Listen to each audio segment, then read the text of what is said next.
आकिल बालिग साहिब इस्तिताअत मुसलमान मर्द औरत पर हज फ़र्ज है। उसकी फ़र्जियत पर पूरी उम्मत का इजमा है और इसमें इजमा की बुनियाद किताब व सुन्नत पर है। अल्लाह रब्बुल इज़्ज़त का इरशाद है, वलिल्लाहि अलन्नासि हिज्जुल बैति मन इस्तताअ इलैहि सबीला व मन कफ़र फ़इन्नल्लाह गनिय्युन अनिल आलमीन।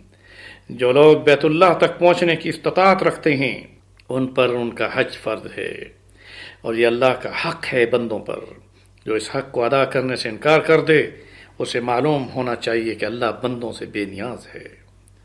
रसूल अकरम सल्लल्लाहु अलैहि वसल्लम का इरशाद कि या अय्युहन्नास क़द फ़ुरिज़ अलैकुमुल हज, लोगों तुम पर हज फ़र्ज कर दिया गया है, इसलिए इसे अदा करने की फ़िक्र करो। अब ये बात भी ज़हनशीन कर लें कि इस्तिताअत का मतलब ये है कि आदमी तंदुरुस्त और सफ़र के काबिल हो, रास्ता पुरअमन हो, उसके पास इतना माल मौजूद हो जो सफ़र खर्च के अलावा